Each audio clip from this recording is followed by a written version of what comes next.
webinar. So it is a great pleasure for me to introduce the speaker today, Professor Jennifer Wen from University of Warwick.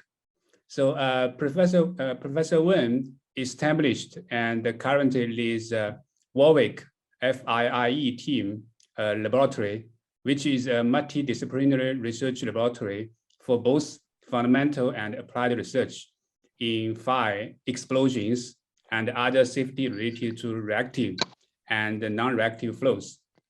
Professor Wen holds a bachelor degree from Shanghai Jiao Tong University and a PhD from University of London. She has previously had the positions at Computational Dynamics Limited, British Gas, South Bank University, and Kingston University, London. Professor Wen's research focuses on numerical studies of safety-related reactive and non-reactive flows. Her team specializes in the development of physics-based submodels and modeling approaches to capture the underlying physics of complex safety problems. Most of the development has been conducted within the frame of OpenFOAM to facilitate model validation and application. Professor Wen is a fellow of the Institution of Mechanical Engineers. She is vice chairman of the International Association for Fire Safety Science. Normally we call it RAFSS for short. So she is also the chair of RAFSS Research Subcommittee. Professor Wen is a member and subtask leader of the European Safety Panel on Hydrogen Safety, established by the Fuel Cell and Hydrogen Joint Undertaking of the European Commission. So the title of Professor Wen's talk is Developing OpenFOAM for Safety-Related Reactive Flows from Underpinning Physics to Applications. So now the time is yours, Professor Wen. Thank you. Thank you, Professor Wang. Thank you for giving me this opportunity and to share my journey and with OpenFOAM. I was surprised everyone by telling you this is how I started with OpenFOAM. And this is not my house. This is a house in Reading, and not the original one, as I did not take a photo. So about 15 years ago, I decided, and I used to use the fire dynamic simulator and from this. And 15 years ago, I decided I wanted to start with a different code where I can combine our low speed and fire modeling work with the explosion work, which I was starting. And I was starting to do some hydrogen research then. So I assigned a former PhD student and who was working as a postdoctor. I assigned him to investigate the OpenFOAM. And the biggest uncertainty for me at that time is, what if this company disappears in a few years' time? Then, I invest all my efforts into this resource. So I decided to contact Henry Wheeler and ask to visit him, and which Henry kindly agreed. So my postdoctor and I arrived in Reading and in a taxi. And my postdoctor said, Jennifer, you said you are bringing me to the company. Why did you bring me to a private house? I looked at the address. Yeah, this is the address. We were told to come. So reluctantly, my postdoctor got off the taxi with me, and Henry was there. And so we met all the teams and the few people at that time in OpenCFD, which was a great experience. They were so professional.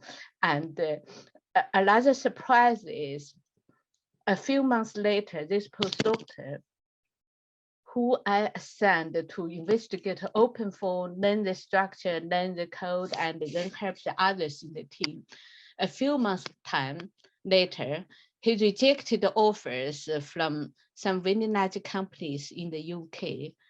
And he stayed with me And I counted the other job offers with more salary, more money. So he stayed with me.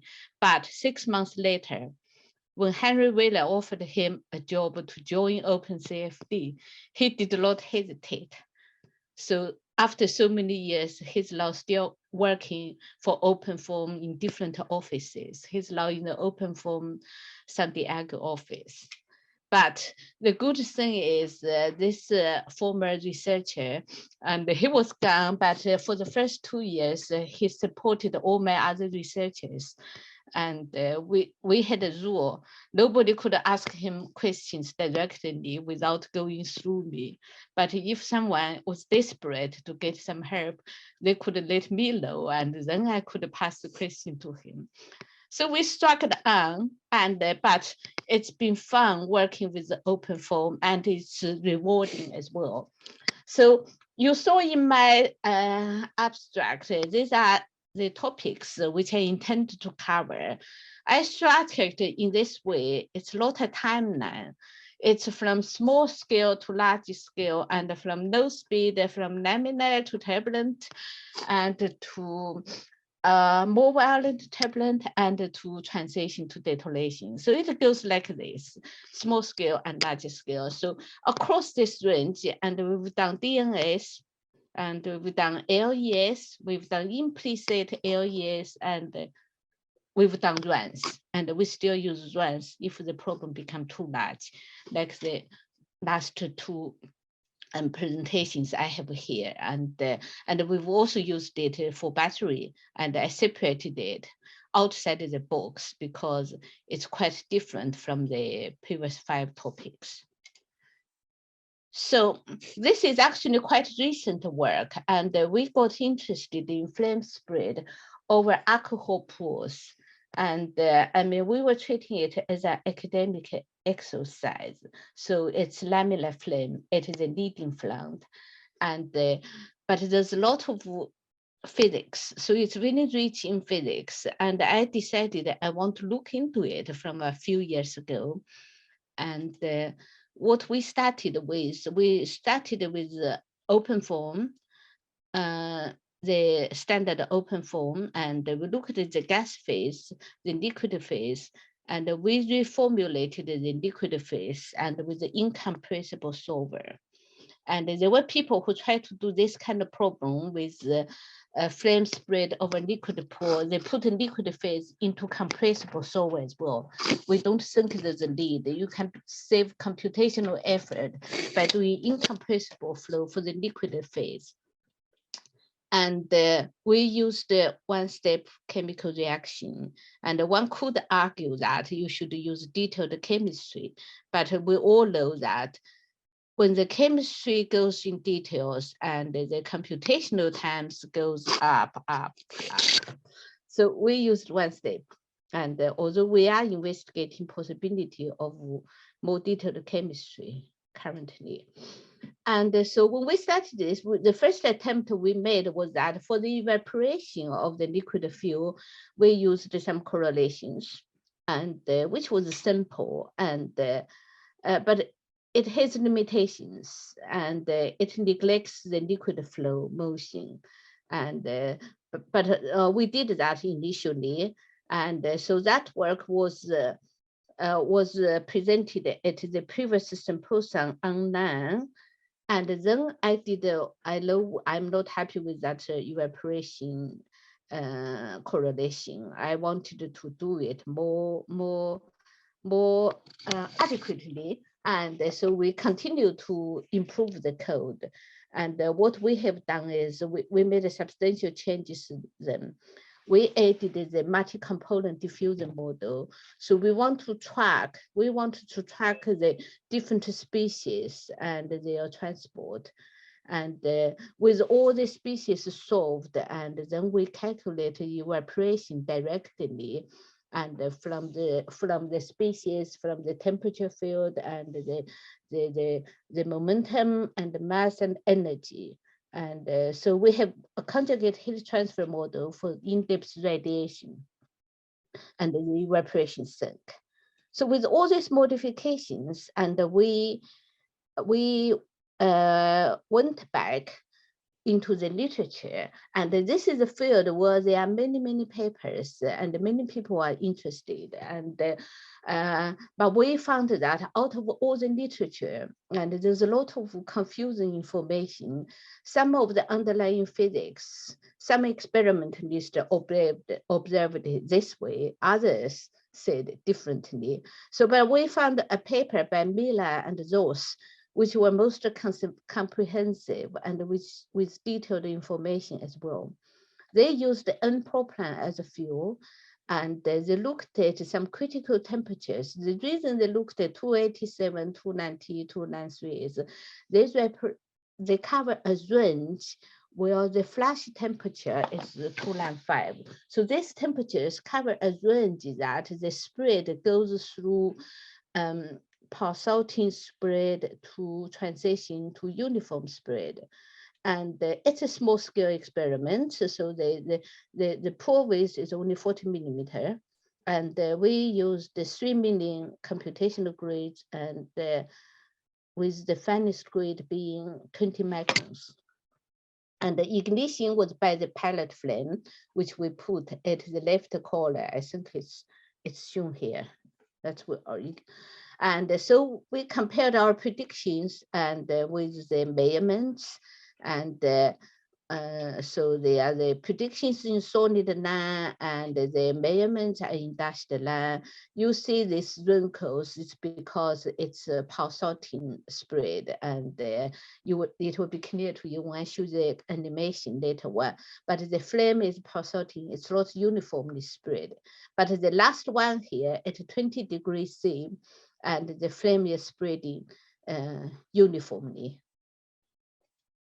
So this is the pulsating spread at 290 K. So what you can see that the flame front doesn't spread continuously at constant speed. You can also see a white line ahead of the red, ahead of the flame front. What happened is that the flame needs to preheat a small region ahead of the flame. And so the vapor and the fuel can evaporate and form flammable mixture. And so every now and then the flame spread a bit, and then it pours and waiting for the fuel mixture to form ahead of the flame and then spread again.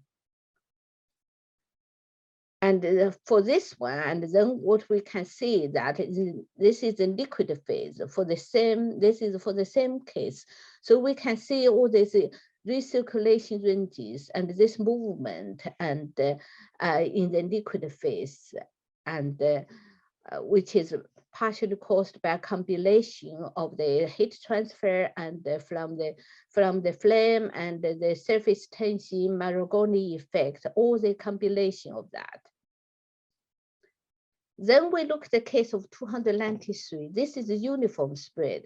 So the flame spread uniformly, and there's always a flammable mixture, pre-mixed mixture, and ahead of the flame. So it spread continuously.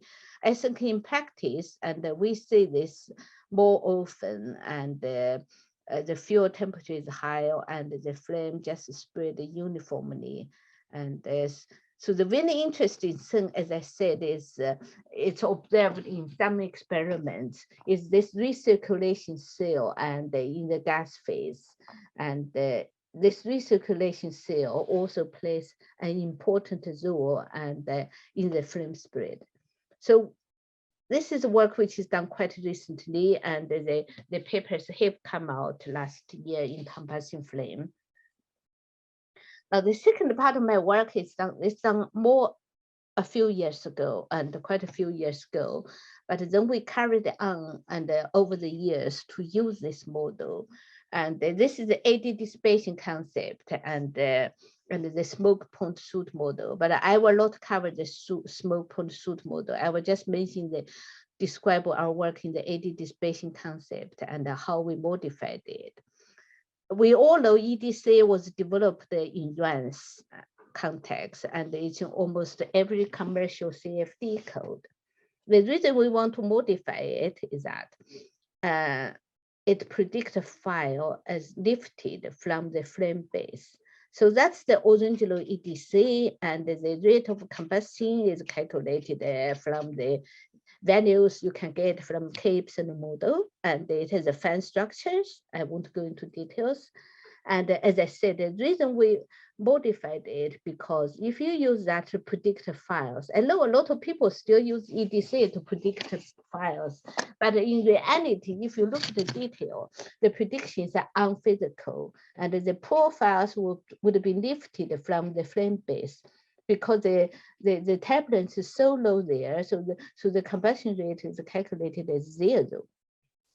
So what we did with now before us, many people extended the EDC to LES, especially Fabi and his co-workers.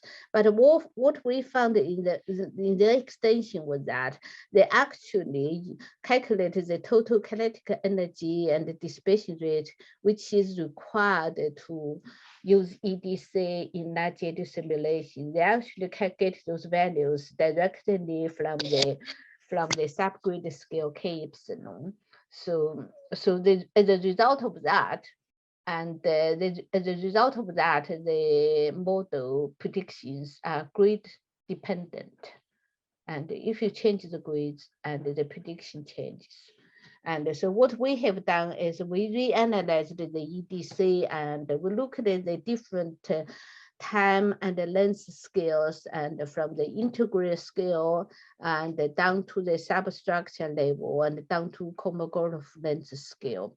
And we went through these formulas, and we then derived actually analytically values for the coefficients we need for the EDC model in LES. And so that's the final form of our EDC, which, and I won't go into details. But after we've done that, we've done some validations, and as you see here, and we have a range of files in the literature.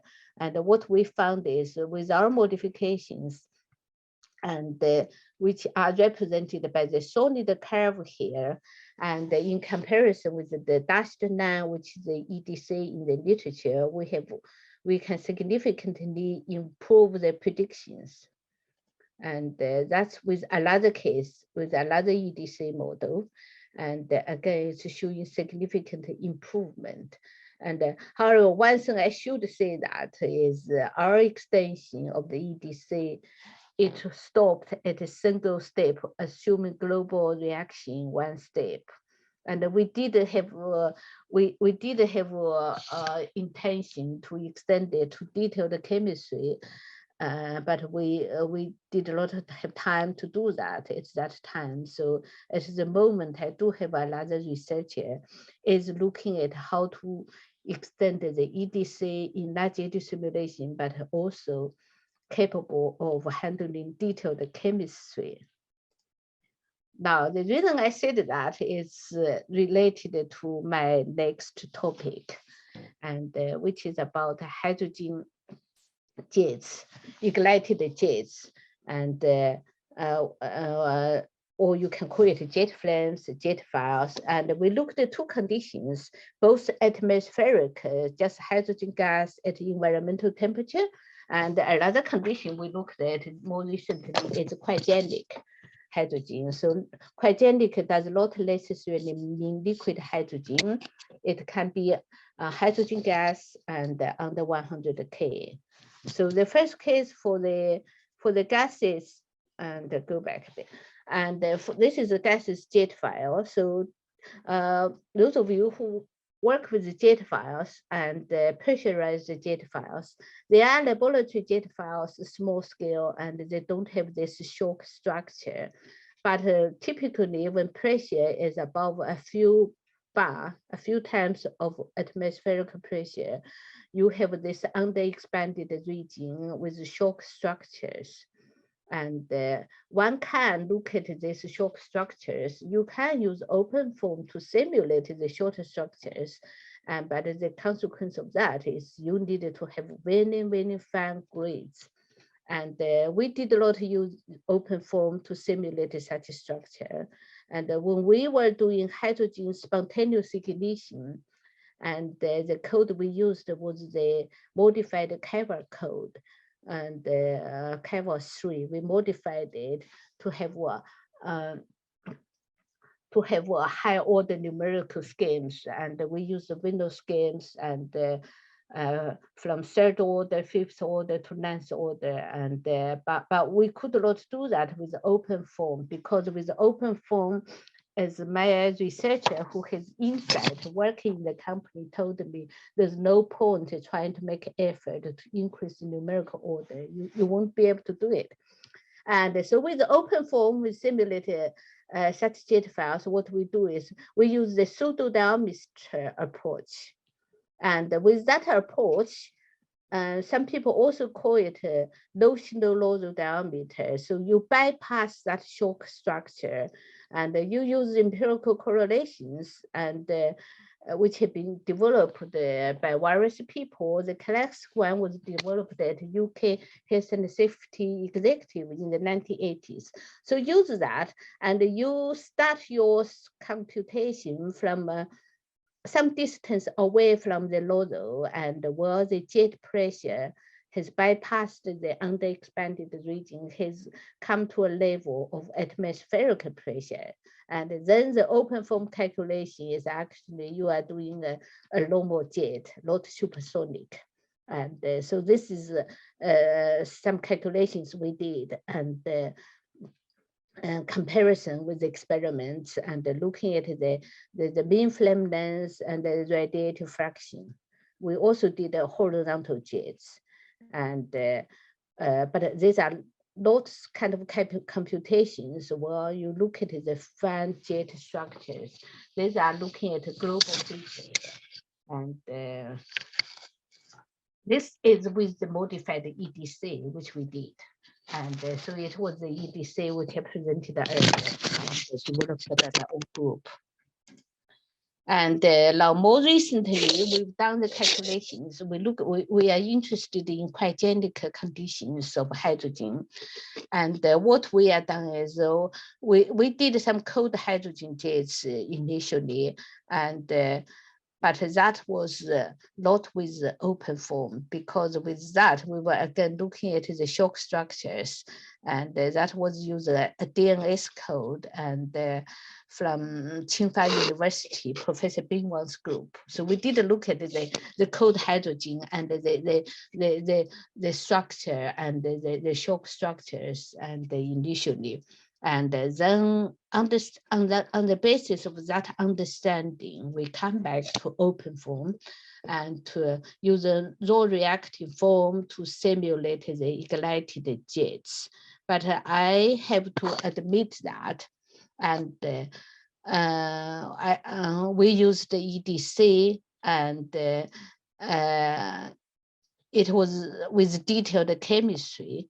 But I have to say that this is the EDC which you can try to do LES with detailed chemistry in it, but it was essentially developed for runs.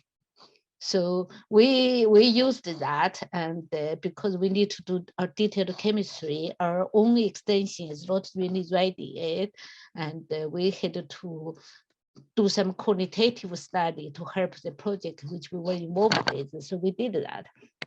And but I do think we need to come back to revisit these results.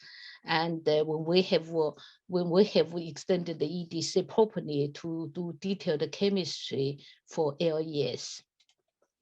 And so that's the code flow which I mentioned, and it was the code. We looked at the code flow so we could get an understanding of what kind of distributions are the hydrogen concentrations and the temperature regions, and to help us define the boundary conditions and set up the grids and for the ignited jets. And we did have the numerical experimental data, as I said here, and from a European project. And ideally, we could have made a detailed comparison, but the problem with that is the sharing and in the experiments, and because the hydrogen was cold and there was a lot of vapor, water vapor concentration, I think the mirror or whatever you called it, and blurred the experiment measurement field. So we didn't get that many, we didn't really get detailed measurements for such comparison. So the results I'm presenting here is more some quantitative comparison with experiments. And we look at the different ignition locations. I mentioned it's a cold hydrogen and it's about 50K. So because it's cold, so and the ignition is harder. So we look at the like experiments, ignition is a 5.5 meter, 1 meter, 1.5, 2 meter above the nozzle. And we, in the experiments, they used a spark. And we just forced a hot spot with a temperature of 2000 K. And these are images from the simulations. And this is the LES simulation. Although the EDC wasn't really for LES with detailed chemistry, I should say. And so what I needed to move this away so I can see my own son. Move that away, and so we can see that this is I think this is a 0.5. It's so ignition very close and to the nozzle exit, and we are looking at the iso surfaces of OH mass fraction, and which is a white color, and which indicates a flame front, and we can see it started with a flame kernel, and for very close ignition like this, and the flame are basically burning around the envelope, and the inner core is still cold, and there's little combustion there. If you look at these NAM plots across a certain height, I forgot what height this is, but this horizontal axis is the radial direction. And you look at the temperature, and so in the middle, in the core, it's very cold, and then we have the hydrogen mass fraction and the oxygen concentrations, and so mainly, as I said, the burning is around the envelope. And we have a flame around the envelope. And then for ignition at 2 meters about the nozzle, what we are seeing is that it's more interesting.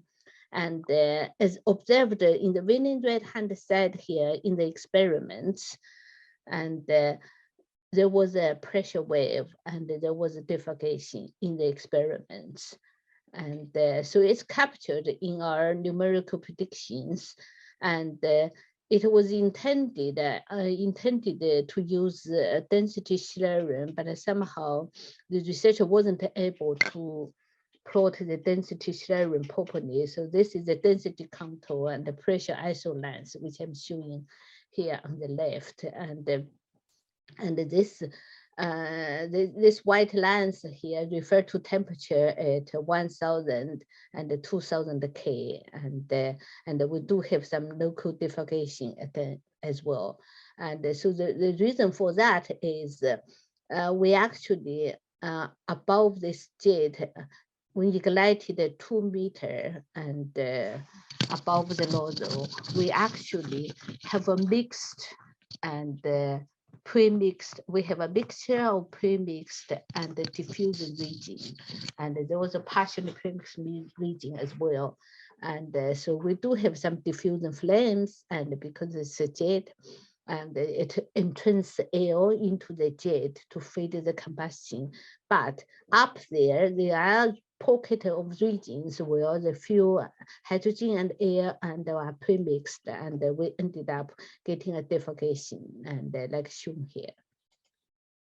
So that's the hydrogen work. And another work which we have done is we also took an interest in flame acceleration and the deflagration to detonation transition. And this is a very interesting field, and which to me, I think it's very fascinating when I got into this, and through series of PhD students. And I'm showing some results which we looked at, and maybe I should say that again. And for most of the simulations of flame acceleration and the transition to detonation in the literature, and people were looking at uniform concentrations, and what I mean is that uniform concentration, the fuel vapor and air, and they are uniformly premixed. But in reality, in practice, accidental scenarios, and the fuel and air mixing are more random, and they are unlikely to be uniform.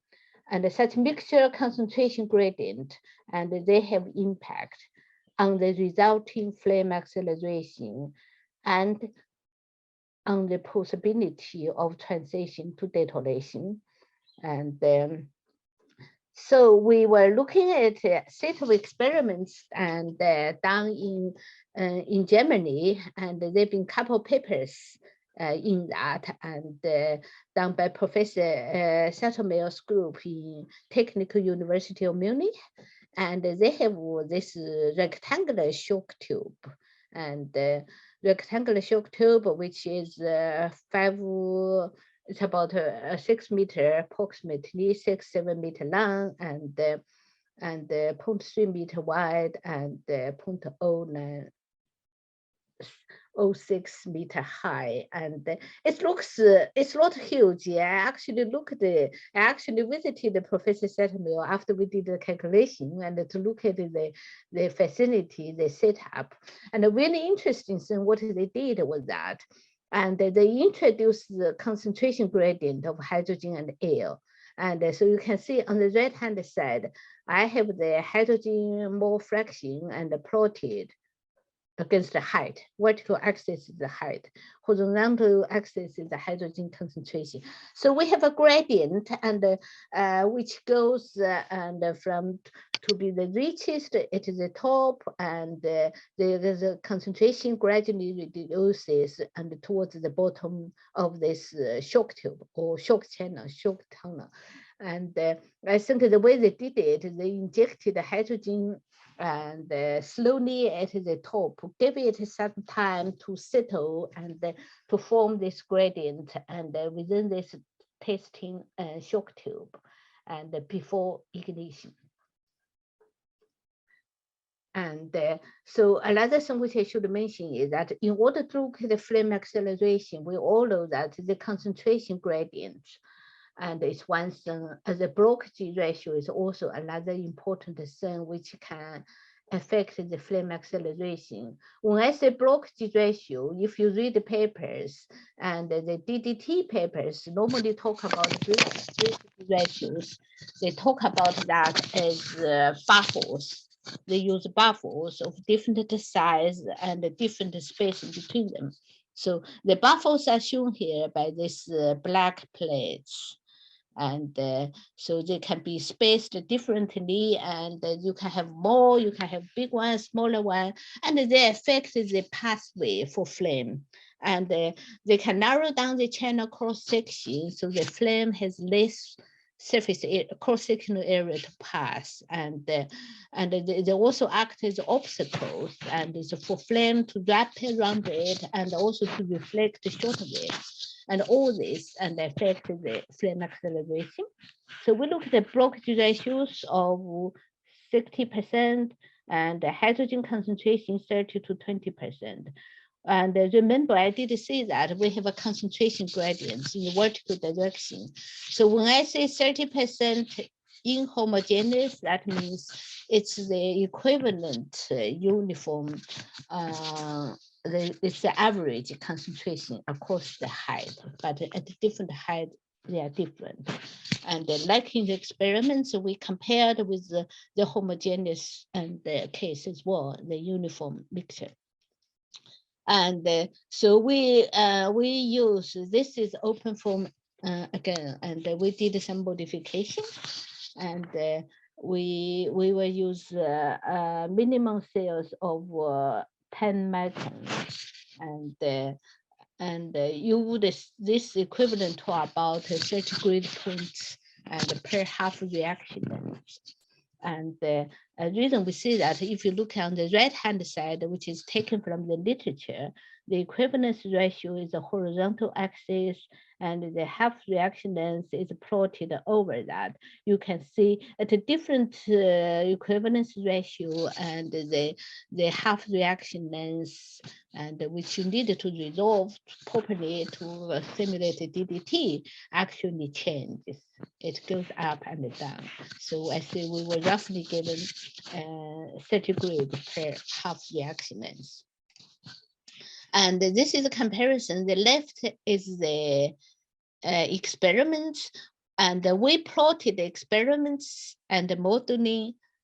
The left is the modeling, our predictions. Right-hand side are the experiments.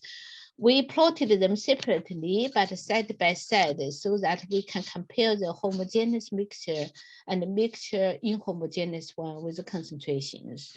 And we can see in this particular case, 30%, and the gradients and the homogeneous mixture actually accelerates faster than the one with the gradient. And it's similar and in the experiments and a similar situation. So in the experiments, and the DDT happened, and for this case, and with the homogeneous DDT happened at 1.09, and with the inhomogeneous DDT actually happened a bit later at 1.45 meter. I thought I would have the 20% case, but I didn't. So what I should say is that this is not the case for the 20%. For the 20%, which I seem to deleted the slides, the 20% with the concentration gradient actually accelerated faster than the uniform grid. So it's a dynamic thing. It depends on the concentration gradient, and as well as the average mean concentrations. And this, I think I'm jumping. This may not be from the same. Yeah, actually, it's from the same set of calculations. And then we were comparing the detailed shock structures, and we were looking at the shock structures and the triple point, and comparing with the experiments and with the numerical simulations.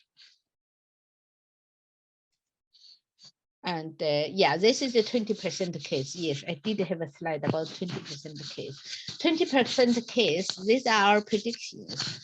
And what was observed in the experiment is that DDT did not happen, but in the numeric, but in the for the homogeneous mixture, but for the inhomogeneous mixture, and the DDT did happen, and but much later, and with less hydrogen, and DDT is delayed, and to about 4 meter, comparing with the previous one, which was 30%, 1.4 meter approximately.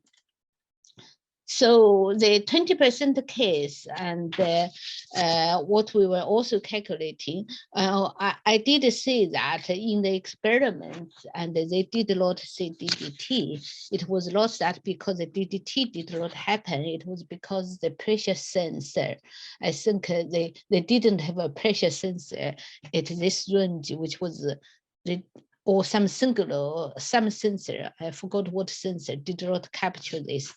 And but when we compared the experimentally captured pressure, and we can actually see that in the experiment, in the overpressure, and we are predicting here with the blue line actually, and Greece really well with experiment captured overpressure, is showing red line here for the gradient case, and on the top here for the case without gradient. And so you can see the pressure, the maximum pressure is approaching 20 bar. So transition to detonation did happen, did occur for the 20% with the concentration gradients. but without gradients, and it did not happen. And ideally, we would have liked to do the computations with even more finer grids, and but we could not afford to do it for every cases. So we did look at one case. I forgot which one it was, with the 6 micron grids, and then you capture a lot more details. You capture this evidence of ion instability, KH instability, and all the functions, and can then be captured with the final grids. That's why when Professor sorry, I forgot the name, did the presentation, my main concern was about how OpenFOAM can be upscaled, which to me it's the biggest challenge. And it looks like the scaling up of OpenFOAM and could be many, many years, or it may have to be a different code. And so those are the challenge when we want to do such a high speed flows and the supersonic flows with more resolutions. And either OpenFOAM got to be able to be upscaled even more, or we have to think of something else. Yeah. We also did this was quite an old work, and it was a data relation arrestor, and which we did. Now this one got a lot of simplifications, and in OpenFOAM we did it because we were actually doing realistic geometry for pipeline. And it was the work we did for BP, and but it was done more than 10 years ago. So it's past the confidential years. And with the flame arrestor, detonation arrestor, the new standard require that the arrestor here shown by the Dachshunds, the top one is pressure, bottom one is temperature, and the flame and all the detonation, it not only has to be quenched and after going through the arrestor, but downstream, there's also a buffer and which create a small nodal region. So not only the arrestor for it to be passed by the standard, it also not only it need to quench the defogation or the detonation, it also doesn't reignite. If I show it again, in this case, and this particular configuration failed because this small nodal downstream, it caused reignition. If I show it from the beginning again, you can see.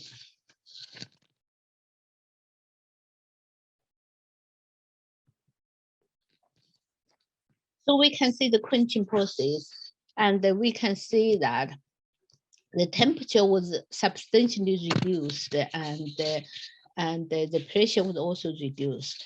But when the mixture, there was also some unburned gas in there, and because the pipeline gases kept on coming as well. But the resistance of this downstream and the nodal and the small thing, it's causing the temperature and the pressure both to increase gradually. So there's reignition. And it's the way to adjust that. You can increase the number of those of your arrestor, you can adjust the layout and things. So I'm not going to go into this, but I'm just showing this, something we did more than 10 years ago. And we also did some large scale DDT calculations, but this is again, in order to do this, and we simplified the previous DDT model again. So we use a hybrid approach, and where we were doing defogation calculation, and before the flame speed reaches about half of the Chopin-Jones speed velocity, and then we switch on the DDT solver, and we also use the coarser grades.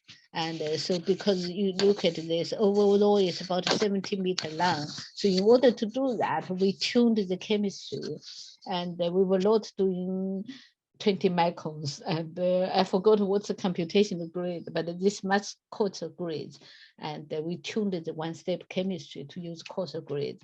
And so with that, we are looking at the global feature. So the overpressure predicted, and that seems to capture the DDT, and it's captured the DDT observed in the experiment, and it's captured the peak values. But the process of flame acceleration, and of course we missed that. As I told you, we used a hybrid approach, and we took out a lot of terms and simplified the model to try to get this peak, and to do this large dimension of 70-meter long. And so now the vapor cloud explosions, and this can be a hydrogen cloud, and you ignite it. But with the one we have down here is liquid hydrogen, large scale liquid hydrogen release. So I'm talking about a large scale, and I think in this cloud, we released 1 ton of liquid hydrogen and onto the ground suddenly. And so 1 ton of liquid hydrogen spilled out, and a tank ruptured. And so the hydrogen and evaporates, it forms a cloud. And so what I think, what I'm plotting here, first of all, these are the temperature of the cloud, and the temperature of the cloud at different height and horizontal places. And you can see, and it's close to the ground, to the release, to the pool. It's quite cold, about 250 K. That's about the cryogenic and liquid hydrogen temperature. And further up, the temperature increases. And so the hydrogen vaporize, and it's also blowing downstream. I have a wind speed of about 3 meters per second. And so these are the predictions before the ignition, 40 seconds before ignition, and then we ignited it. And I must say with this one, again, this is not the detailed OpenFOAM we will use earlier. In order to do this large cloud defogation, and we actually set up a defogation calculation solver, and in RANS contact. So this is in the RANS contact. This is not LES. And so what we are tracking here is at a different microsecond, and we were looking at the overpressure. And the reason to do that is so we can evaluate the effect. Oh, you can see this vertical white line, that's a barrier wall, and to help mitigate the pressure from explosion. Now, these predictions, they are not validated, and nobody has done experiments on this. And we are hoping, and some companies will conduct some large-scale tests, and with vapor cloud explosion from liquid release, and maybe not with 1 ton, maybe with some kilograms of liquid hydrogen. And so these are the effect, evaluating the effect of the barrier walls and under overpressure. And so these are quantitative results, but without validation, I would only use it quantitatively until we found some data to validate it. And because it's run simulation, so, and we did do grid sensitivity study early on as well, but it's also tricky to ideally to simulate explosions like this. One should use large eddy simulation if the computational time can be afforded, or if OpenFOAM can be scaled up more and with parallel computing. Okay, so the last work is almost separate from the previous work. This is about batteries and the lithium-ion batteries, the sparks and the fires. And I don't need to see how many accidents have appeared and in the media about car fire, battery fires from cars and on airplanes and in warehouses. And we have been working on this for quite a number of years now. And these images are from the experiments of our collaborators at Health and Safety Executive.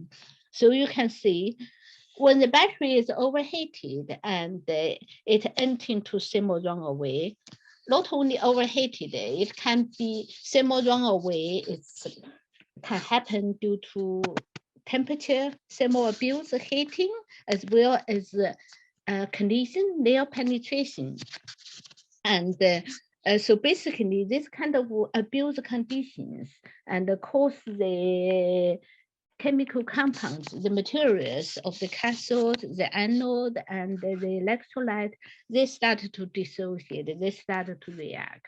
And then the reaction speed of reaction suddenly increased, and the pressure inside the battery went up, and standard design pressure, there was a vent which will open when the battery internally is pressurized. Different battery cells have different vent pressure. And the cells we were looking at here had a vent pressure of about 27 atmospheric pressure. And so when that opens, you have initially gases and very quickly sparks coming out, and before eventually fires. You can see from one process to another, it's really, really millisecond, very quickly, the whole process. So what we have tried to do now, I must say that this is OpenFOAM. We did do some development, but it was to simplify it to do the calculation. This is not detailed academic research. We haven't published this either. We were just trying to do some quantitative study to help the project to understand the effect of these sparks and the possible way to mitigate it and to prevent, because once one cell started ejecting sparks like this, you cannot stop the fire. You cannot stop the thermal runaway. You cannot stop the fire. But what we were trying to help the industrial partners is to see whether there's a way to mitigate the propagation from spark on one cell to the neighboring cells. So this is a very simplified calculation. We assume spark come out like a cone, like this. And these angles and were estimated from the experimental images. And so you can see this is a distribution of the, and we simulated the carbon particles because we needed to do this quickly. And in reality, these sparks, and they contain carbon. They also contain some molten metals like aluminum, and which melt, and the battery internal temperature could go up to easily go up to 600, 700 degrees. So there are molten metals and in these particles. But in our simplified calculation, we just assume it's carbon particles, and they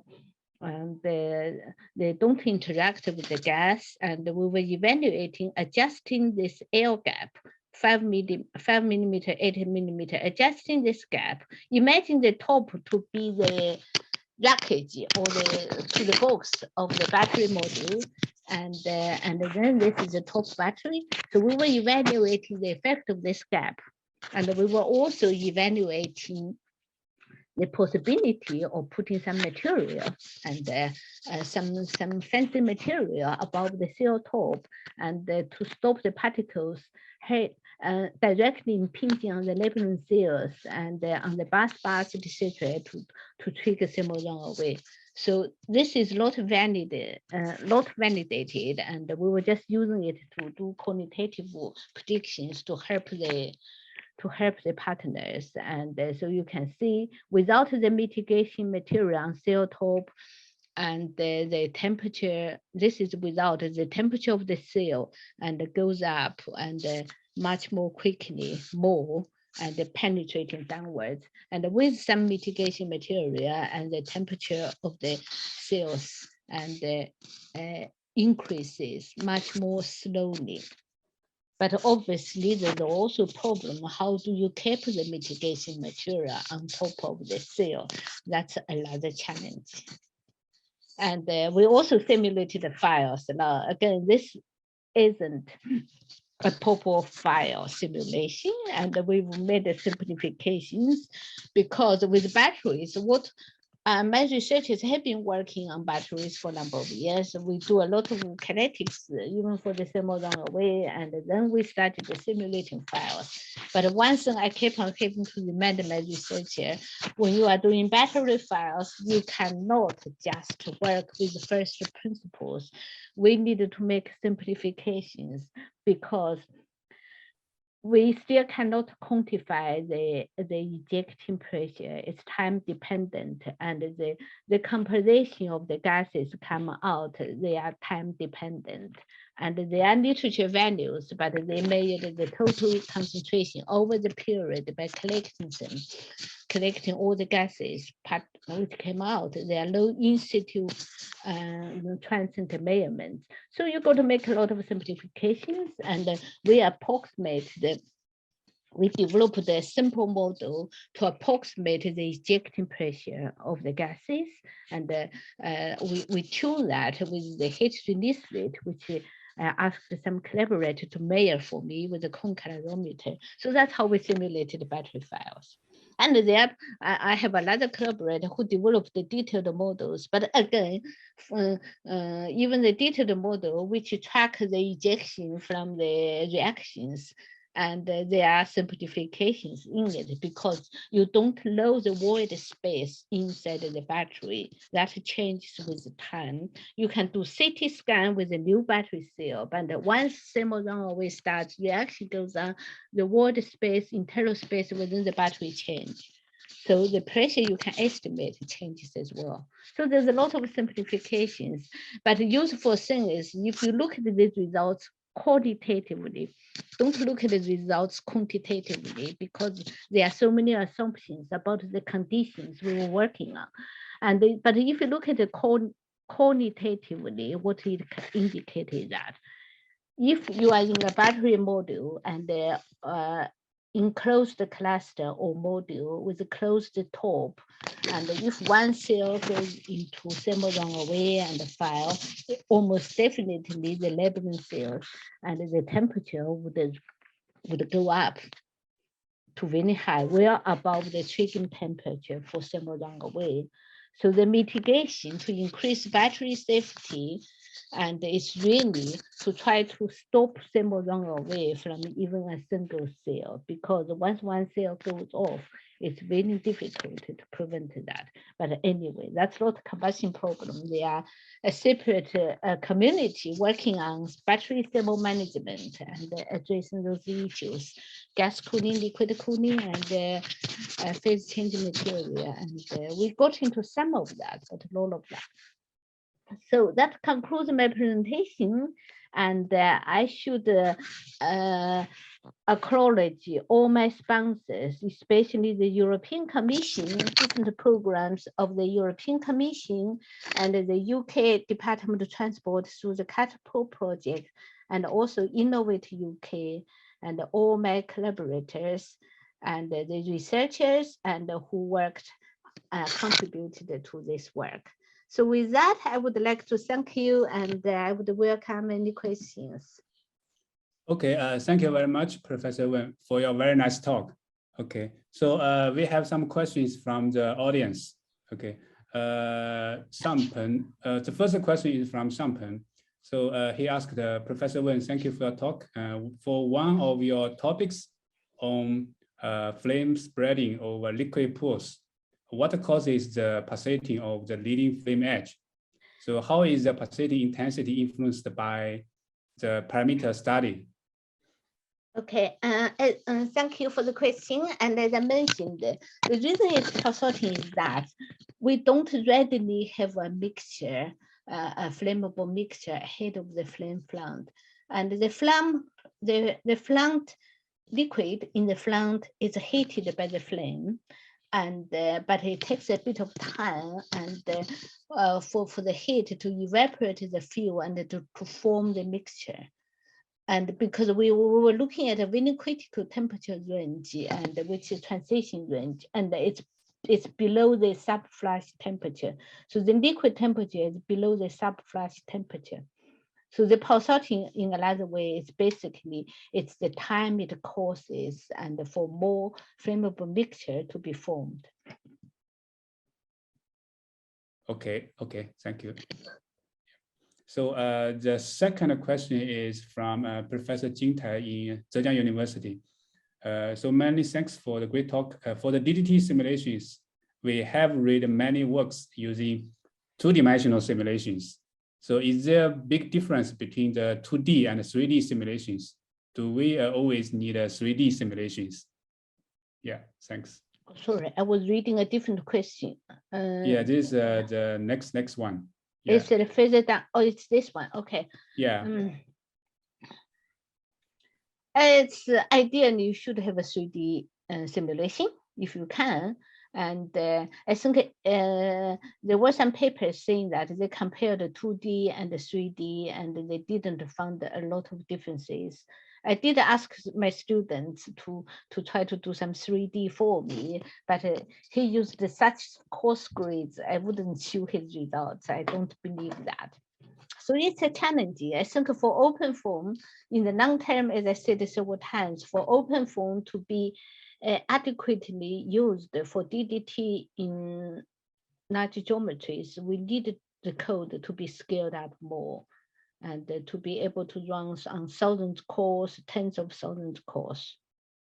But at the moment, yeah, we can only do 2D.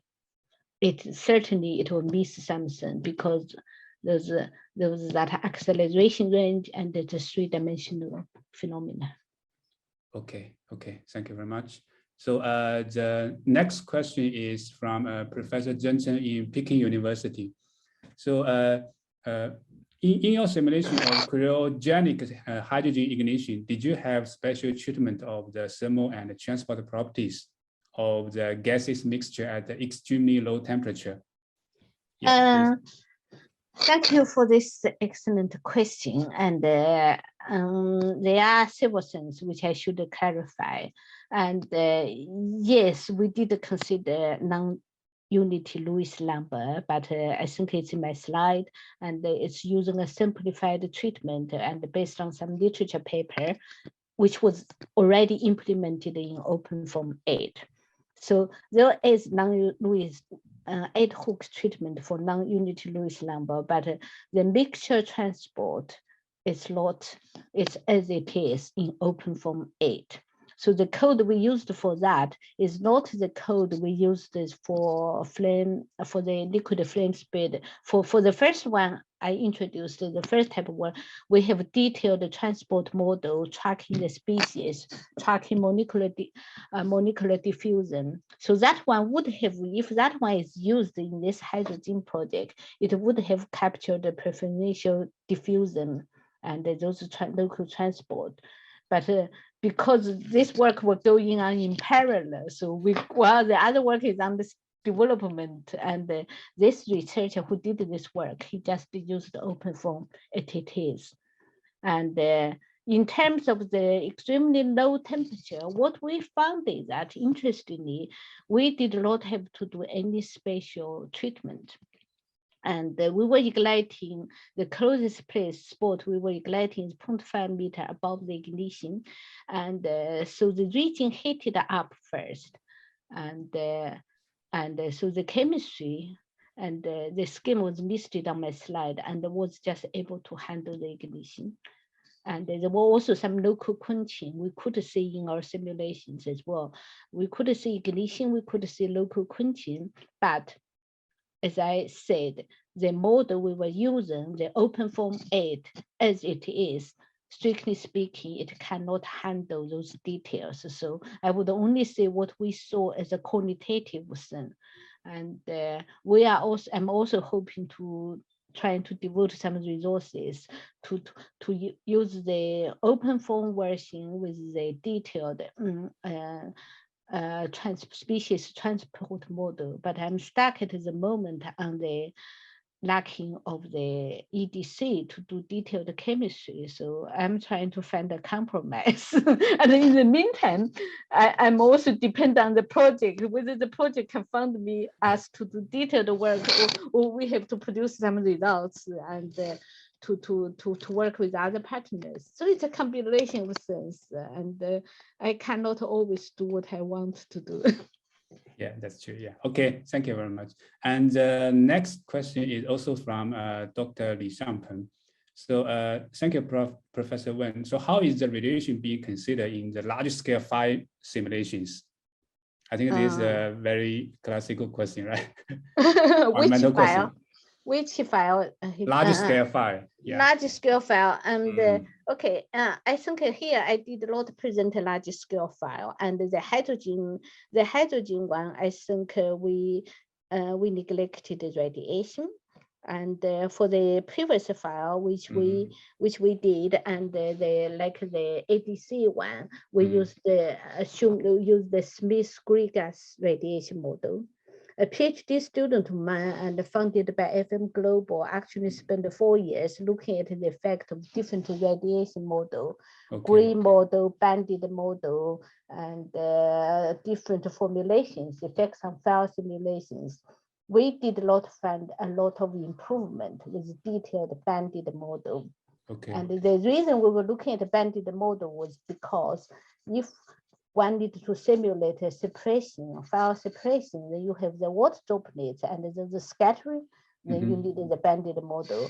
But for the typical fire simulations and just the green model, Smith model, and it's good enough, it's much quicker. And another important thing to mention is that when you do fire simulations and the radiation, the contribution of soot dominates. So whether you use a very elaborate gas radiation model or not, and the benefit is limited, it's the soot.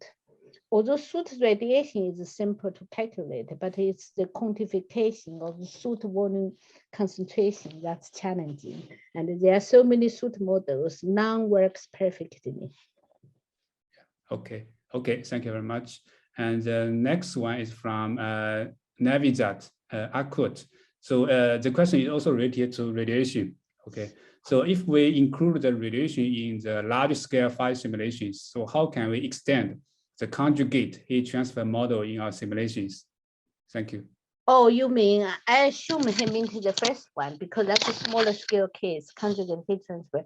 We do have a conjugate heat transfer model, which will be included in the in larger cases, because in a larger project, we were simulating hydrogen, we were simulating a profile impinging on hydrogen cylinders, and it's a more larger scale, and we do have a conjugate transfer model.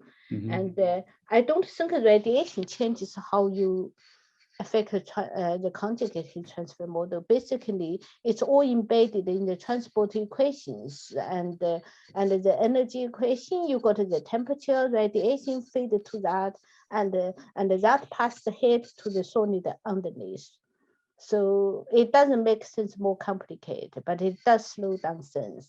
Because for radiation, you can either assume it's 20% to 30% of the heat of combustion, or you do it not every time step, or you do it every 10 times step, 20 times step, and you do it with the angles and the discrete angles over a solid sphere. And so there are a lot of sensitivities, and the more frequently you call the subroutine to calculate the radiation transport equation, the slower the code is.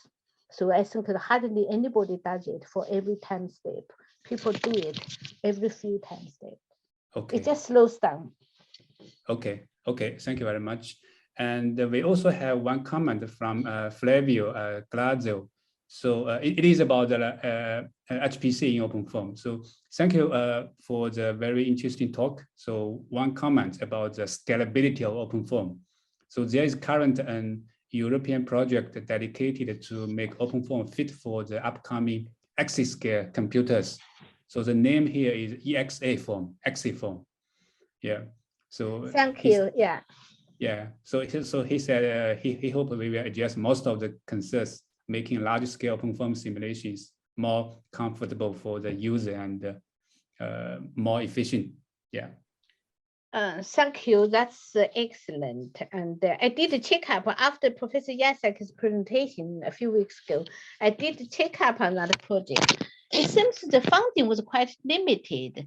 And Professor Yasek also mentioned that and he cannot promise that they will achieve it in one project. That's why I say we could be looking at the future, but it's good to look to the future. Okay, thank you. So Professor Wen, can I ask you one question? Yeah, so for DDT simulation, actually, we need to capture the early kernel development and then flame propagation and finally detonation, right? So in principle, actually, the solver needs to handle low speed, high speed, right? So in OpenFOAM, actually, can we use it to simulate, both regimes, actually? Yeah, because we've kept the viscosity and the sense, and we will not use them. And apart from that cryogenic hydrogen, and none of these calculations were done with the OpenFOAM, which we downloaded. So for every application which I listed here, apart from the cryogenic hydrogen, we modified the code. So we did have to capture the development of the flame and the flame acceleration and the regime. And we use the implicit large area simulation for that one. So apart from cryogenic hydrogen one, we are the researcher did not modify the code. And all the others modify the code. I think generally I like my researcher to start by modifying the code. But sometimes when the time constraint and it's not possible. Okay, thank you. Actually, I know you have already done lots of work for the battery modeling, right? The last part, actually. So for OpenFOAM, is it possible to simulate actually the detailed electrical chemical process in the battery when we have the thermal runaway process? We haven't implemented the detailed electrochemical process. In my group, we have modified the OpenFOAM, and we use the arc calorimeter data and to tune the Arrhenius parameters and to calculate the heat. So we will focus on the heat. And but some of you may have seen another joint paper which I published with Depong and Kong, who's now a major curator in my group, and he went through the electrochemical reactions and used that to calculate that. But as I mentioned earlier, and that got limitations because we don't know the space inside the battery cell. That changes with all the time. Yes. And also battery materials are evolving, constantly changing. Yes. So that's my view is for battery thermal heat generation the file. We don't just go by first principles. We use simplification. We use experiments and to feed it to the model. And no need to do too detailed. Yeah. Okay. Thank you very much. So is there any questions from the panelists and audience?